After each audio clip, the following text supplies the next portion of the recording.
So right now, it feels like Ryan Day is going from elite quarterback to elite quarterback, and same can be said for his receivers. But now that Will Howard is headed to the NFL Draft, Julian Sayin is set to take over behind center for the Buckeyes, and he might be the best QB Ryan Day has had yet. Obviously, there are still a lot of moving parts with him. He's going to be trying to get bigger over the offseason, which is something he has kind of struggled with in the past just because his overall frame isn't that big, and we can't count chickens before they hatch. But from what I've seen so far from Julian Sayin, it looks like he has what it takes to get the Buckeyes back to the national championship once again. And I want to talk about why. I want to go over some film breakdown, and I also want to talk more about the receivers he will have to throw the ball to, and so much more. But before I begin, I would really appreciate it if you would drop a like and subscribe. It only takes 5 seconds, plus you can always change your mind. This is really a brand new channel. I don't post on here much, but if you came from my main channel, Spencer Premier, I really appreciate it. I want to start posting a lot more sports content and breakdowns like this on this specific channel,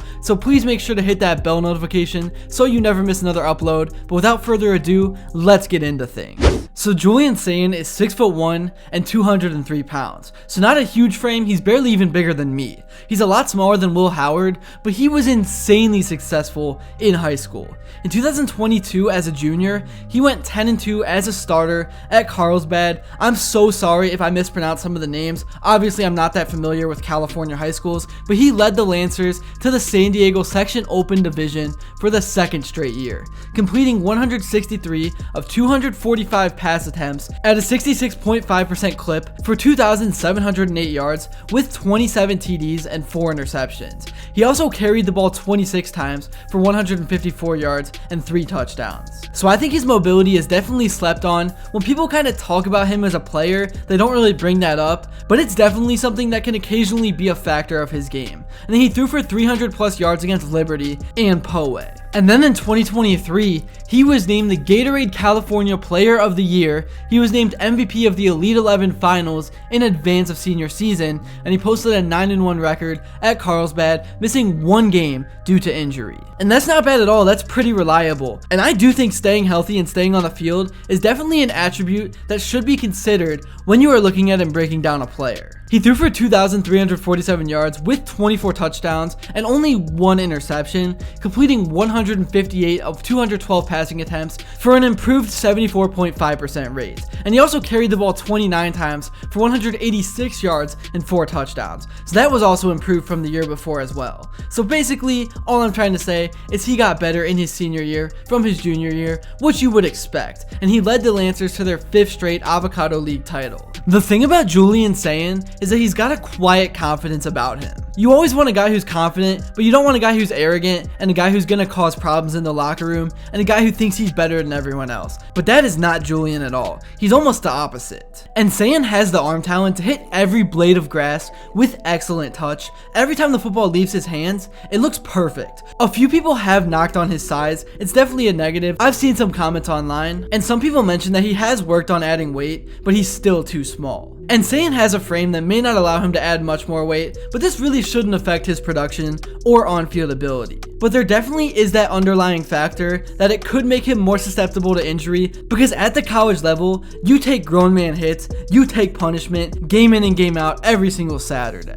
But anyways, the whole story with how the Buckeyes landed Julian Sayin is kind of crazy, because initially he was recruited under Saban to play at Alabama, and his family even moved to Tuscaloosa. But once he found out that Saban was retiring, even with being guaranteed to start, he made the switch to come to Ohio State. And personally, if I was in his shoes, I don't know if I would have done that, because Alabama's locker room is just insane. I mean, I know Ohio State has a pretty nice facility as well, but theirs is just otherworldly. But still, even with Saban gone, I thought that Alabama was still going to stay on top of the college football world, but actually, that hasn't been the case. I think they're going to rebound under Kalen DeBoer, but there has been a bump in the road. So I think for Sayin, this was definitely the right decision, and I think him being patient, waiting behind Will Howard was the right move, and it's going to pay off in a big way, because now he gets to show off his skill sets around some of the most talented athletes in all of college football. And Ryan Day really does have a history of developing quarterbacks. That's one thing that I can say he does really well. From Dwayne Haskins, RIP, to Justin Fields, CJ Stroud, and Kyle McCord, and now Julian Sayin has a chance to continue that trend, but there was kind of that underlying thing that Ohio State couldn't produce good NFL QBs, but I think CJ Stroud broke that curse. I think he is on his way to having a really good and potentially Hall of Fame NFL career.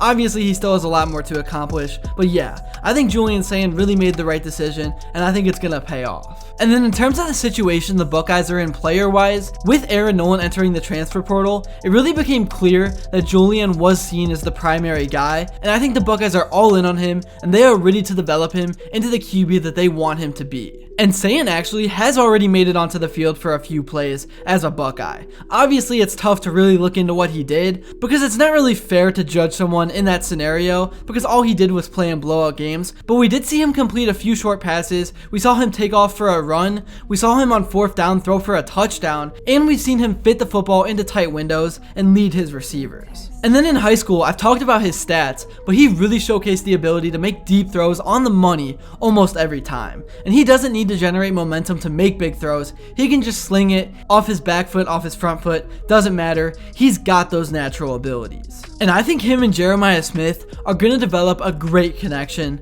early and often, and I think he's going to help Smith break records, unlike Will Howard was able to do. But really, I can't even blame Howard. It was more just the offensive scheme under Chip Kelly. I thought early in the season the Buckeyes played reserved, and they really just didn't attack through the air like they could have, and that is why they lost 2 games. I don't think the Buckeyes should have lost at all last season. They had too much talent. Every single game they went into, they were the bigger, more physical, and more talented team. But when you run the ball up the middle every single time, it makes things easy on the opposing defense, because really you can just anticipate, and that's exactly what Oregon and Michigan did. But I guess in the end it ended up working out, because once the Buckeyes offense did adjust and they finally started slinging it and attacking early in the game, defenses didn't know how to respond, because really, I mean, they had film, but at the end of the day, it was just a brand new offense, if you kind of get what I'm saying. But yeah, whenever you are handpicked from a crowd by Nick Saban, obviously you are something special. There are tons of QBs that have put up numbers and have accomplished things similar to Sayin. Well, not really, but you get what I'm saying. It's just the eye test.